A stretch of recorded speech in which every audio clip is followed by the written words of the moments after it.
going to go ahead and get started for our new series of guest lectures. And I want to welcome each and every one of you back here to our class, but also to the 4th annual ECU Anthropology Alumni Lectures. And the purpose, I give just a little bit overview of this lecture series. That is, the purpose of this lecture series is designed for former ECU anthropology students to share their expertise and experiences to current anthropology students who are preparing to graduate or who are anticipating to graduate in the next few years. We hope this lecture series creates more of a constructive, practical dialogue between recent ECU anthropology graduates with current ECU anthropology majors. Again, this is the 4th annual alumni lecture series, and just to let you know, it's open to the entire anthropology department. And we have, after our guest speaker today, we have 4 other guest speakers: April 3rd, April 10th, April 17th, and April 24th. I want to, of course, with our kickoff, and I thought no one better than our guest speaker, Blake Wiggs. And let me just tell you a little bit about Blake. Blake is a undergraduate, a BA in Anthropology 2008, and also a Master's in Education and Teaching in 2010. Blake is also, he has worked in the CRM Archaeology and is now teaching in the Craven County Early College Program. And also Blake was, he took my medical anthropology class, I believe back in 2008. So please give a welcome to our distinguished speaker, Blake Wiggs. Distinguished. That I am not. Just joking. My name is Blake Wiggs, and I'm going to just have an honest dialogue today about anthropology. But I don't like to talk a lot, and I don't like to stay still, so I hope everybody has the writing utensils. And I love these things called sticky notes.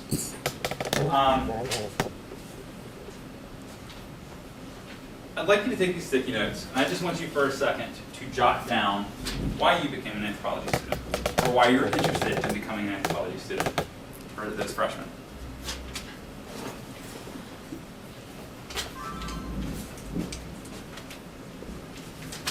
I want you to think about it. I will say that that is just an echo of everybody that becomes anthropology students. I would agree. I think, anyway. That's just my own opinion, because that's what I was thinking about. There's this interesting identity and personality trait with anthropology students that fascinates me. My background. I too became an anthropology student for those very exact same reasons. One thing that's not up there, before, I was actually a high school dropout. I actually dropped out when I was a freshman in high school. And just started working. And then later, over the course of time, after getting my GED and then going back to school, I found anthropology so fascinating. And that is actually what kept me going throughout finishing my bachelor's. I did work in cultural resource management for a while. Since all of you are cultural, I don't know how familiar you are with CRM archaeology, but it's pretty much the business end of archaeology, doing state and federal contracts. So I did that, and the same reasons why I went into CRM archaeology are the same reasons why I got out. And I knew that eventually I wanted to be a teacher, but that's because of my own experience. I dropped out of high school. And the reality is I was a bad student, and which in my opinion makes me a good teacher. So, I got my master's in teaching, later became a fellow of the Royal Society of the Arts, and trying to do different projects that are trying to create solutions for educational problems in this region. And I currently teach at a school called Craven Early College High School. And Craven Early College High School is an early college program. Has anybody ever heard of it at all? Yes, you've heard of it. Why have you heard of it? Because I live in Craven County. You live in Craven County. Yeah. What do you know about Craven Early College? so where high school students, they get a chance to take college classes. Yes. You're absolutely right. These kids get into our program and they get college credit as well as high school credit. But one thing, I'm very passionate about the early college model. It was started by the Bill and Melinda Gates Foundation. It was an initiative that was started to create a solution to a problem. And it's originally the North Carolina Schools Project, which is the project that oversees it, pretty much was pushing for first-generation college students to really be successful. And we cater to at-risk populations and students that are first generation, pretty much give them the skill sets that they wouldn't normally have otherwise. Not all early colleges have that same model, but that's pretty much the basic mission of the North Carolina New Schools Project. Okay, why does all this relate? Well, I'm here to talk about anthropology and education because these two realms really do work well together. And the problem is, I do not believe that education, the public education arena, knows what they're missing. And I do not believe that anthropology students understand the skills that they have. This is pulled straight from the American Anthropology Association's website. And, sorry. Put this on mute. This is pulled straight from the American Anthropological Association's website. The course of study, talking about anthropology, provides global information and thinking skills critical to succeeding in the 21st century in business, research, teaching, advocacy, and public service. This is a quote straight from the website, that you guys have a 21st century skill that's going to make you successful. But the problem is there's a disconnect. There's a disconnect between the powers that be that wrote this on the website and students. And I feel like I apologize. I apologize because you don't understand the skill set that you have, which is an amazing skill set. 21st century skills, 21st century education. You have a 21st century skill set that's going to make you powerful and amazing. And in education, now I'm going to wear my education hat for a second. I have heard 21st century skills, 21st century education, 21st century student, 21st century classroom, 21st century educator over and over again until I want to throw up. It has become a cliche. That doesn't mean it doesn't exist. It does exist. There is a 21st century education, and there is a 21st century skill. And you guys do have it. So, on the other side of that sticky note, I would like you to tell me what you think a 21st century skill is. No problem. Can I tell them? Yeah. Okay, this is Amal. She came from our school. It's our sister as well. She came from Craven Early College. And while you guys are jotting this down,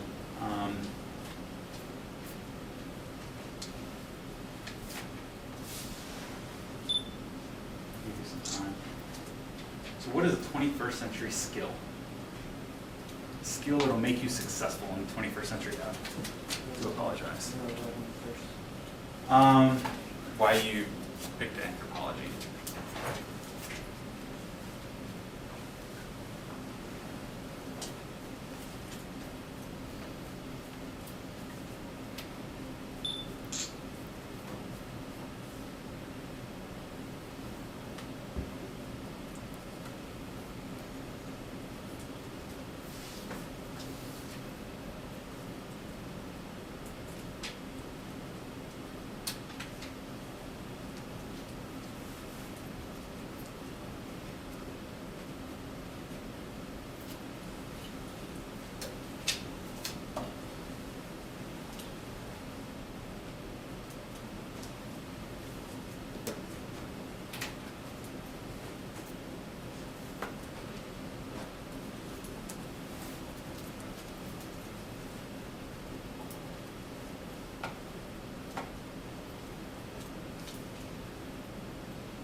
Find someone within arm reach and tell them what you think. This is 21st century skill. I think holistically. Think holistically.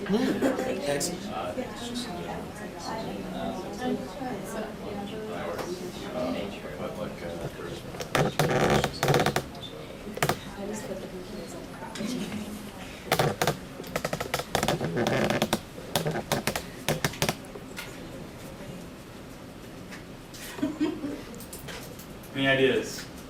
Any volunteers? What a 21st century skill is? I just put one that's either in high demand in the 21st century or sort of applies to the nature of the 21st century. Kind of thinking more like globalism. Globalism, something that is to meet the needs of this 21st century that started a while ago. Anything else? Other ideas? 21st century skill. Think holistically and network. To be able to network, to think holistically. Well, this is from Wake County. Now, I'm going to put on my education hat for a second. And I must add that these 21st skills, this is a topic that is coming up all the time in education. We're trying to figure out how to get the teachers ready to be able to teach these 21st century skills. We're trying to get our students to have these 21st century skills. And we're in a deficit, really. And I don't think you guys realize that the skill sets you have as anthropology students are these 21st century skills. I'm not going to talk about the educational jargon too much, but on this left side, that lovely little bracket, subjects, 21st century themes: global awareness, financial, economic, and business, and entrepreneurial literacy, civic literacy, health, environmental literacy, flexibility and adaptability, initiative and self-direction, social and cross-cultural skills, productivity and accountability, leadership and responsibility, creativity and innovation, critical thinking and problem solving, communication and collaboration, information, media literacy. These skills are rare. In education, sometimes people look through their one little tunnel. I teach science, I teach math, I teach history, I teach English. And I'm telling you, in education, both higher and secondary education, that is how information is taught. Raise your hand if your English class was in your English class, your English, and your history was in your history class, and your science was in your science class. That's not education, that's not reality. The reality is it's just a constant stream of existence, and we try to organize things the best we know how. But information doesn't happen in isolation. Things that are historical are not just historical, they're also scientific. They're also environmental. You can't understand the Industrial Revolution without understanding environmental impacts of human activity. So this whole idea of this 21st century model, anthropology students or graduates are amazing fits in education. This is another little graphic that kind of pretty much shows what we're looking for a 21st century teacher and what we want our students to do. We want them to listen with understanding and empathy, to think flexibly, to actually think about their thinking, metacognition. It's a rarity at times. We want people to be reflective practitioners, to reflect on the decisions that they've made, whether or not they were right or wrong, or how we can fix things. Questioning and problem solving, not giving up, finding humor in your mistakes. These are things that, believe it or not, you guys as anthropology students have. You understand how humans interact with one another. You understand the human condition on a biological, social, and cultural level.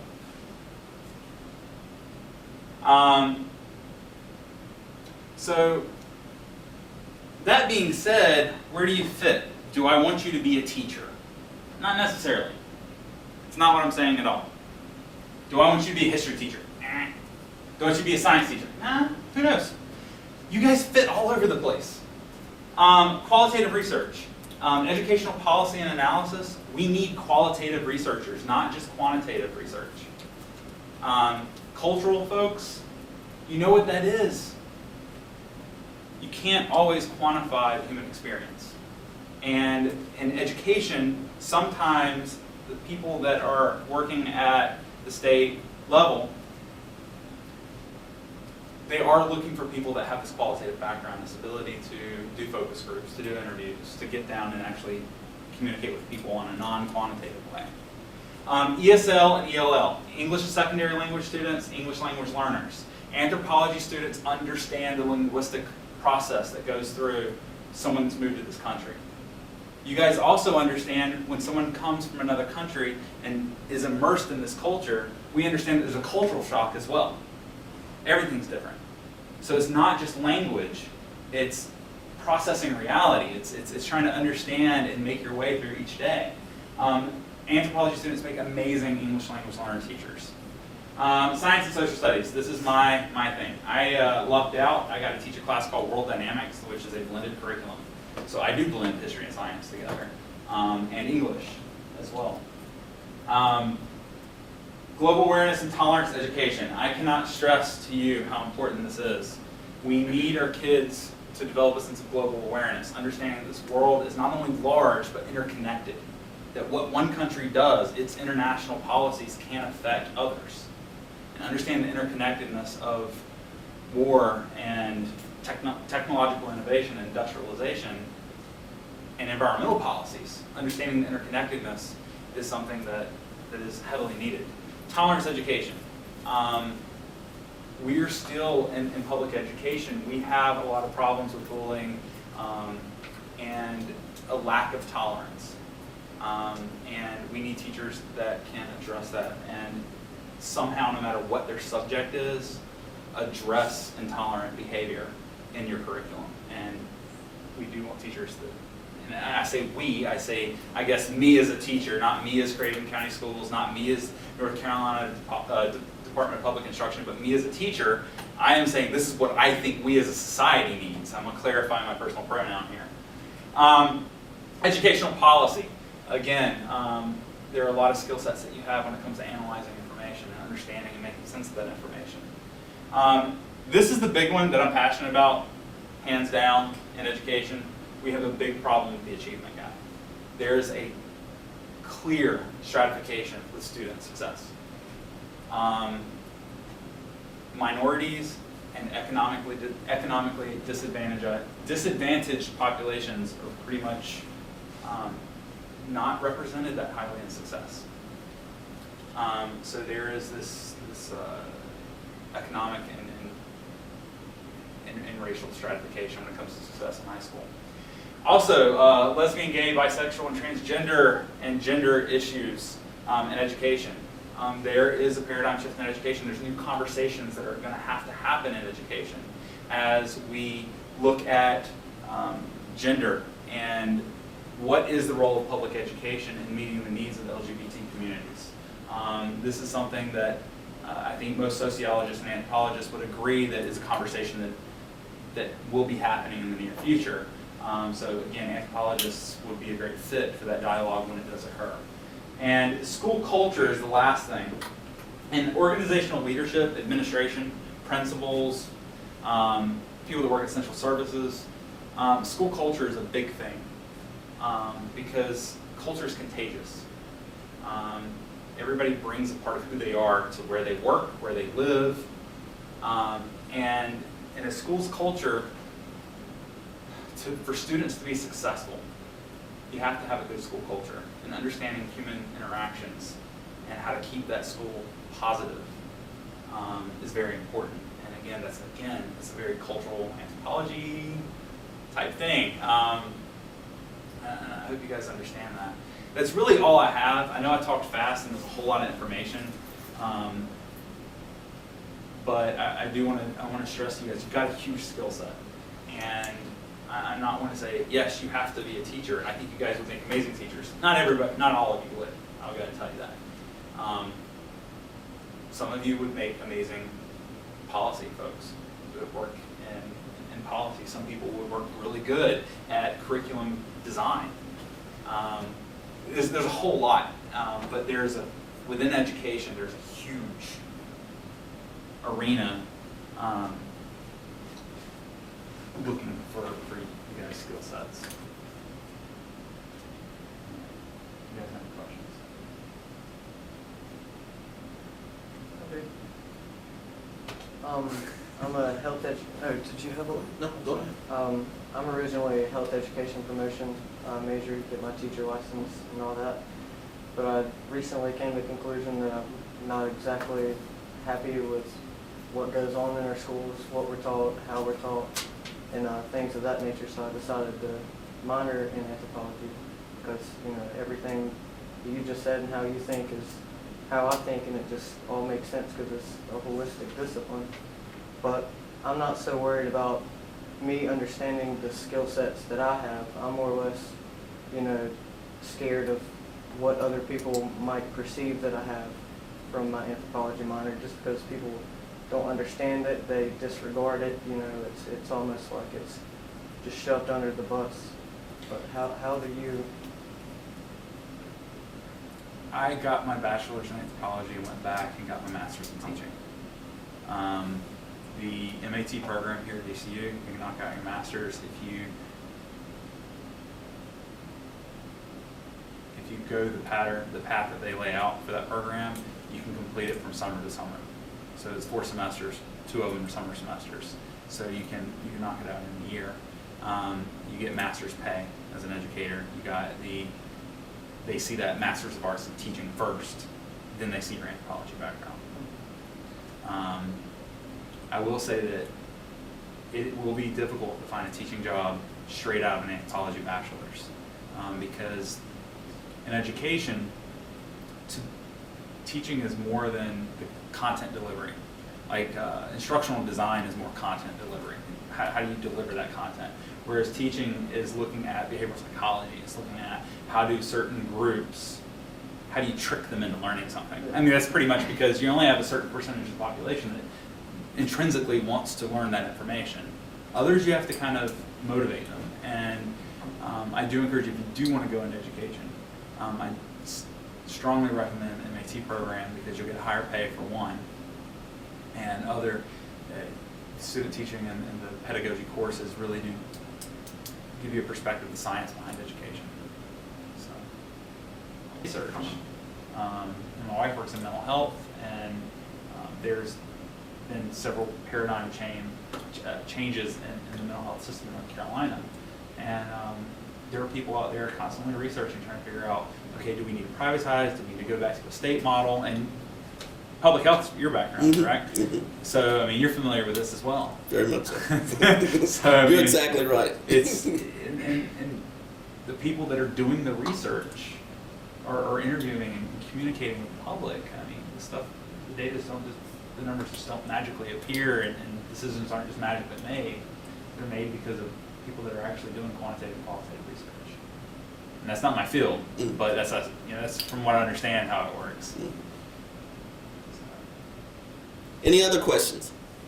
Let's have a round of applause for Blake, please. Stay right up there. Oh.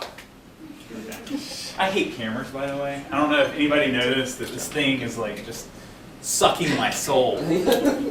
This is, again, an opportunity to truly acknowledge Blake's achievements, and I want to read, he's going to get an award, an ECU Alumni Lectures Award, where to acknowledge your professional achievements and to give appreciation for graduating from East Carolina University Department of Anthropology. I want to thank Blake for doing this for us. Action shot. There you go. And plus, Blake was one of my students, and he took my medical anthropology class several years ago. And one of the things, I can say this now, he always asked additional questions. He always had additional type of inquiry. And I said, where is he going with this? And yet he would always follow up, and he wasn't shy. He wasn't shy about addressing a number of issues, and I knew he was going to, continue to move on to another track. And again, that's one thing I definitely remember. You always finding a way to ask additional questions and trying to get detailed information. And that was challenging for me because I said, well, how am I going to answer all these questions? I can't possibly answer all these questions. But I really appreciate your time, and he's an outstanding student. Okay. So again, thanks so much. I appreciate it.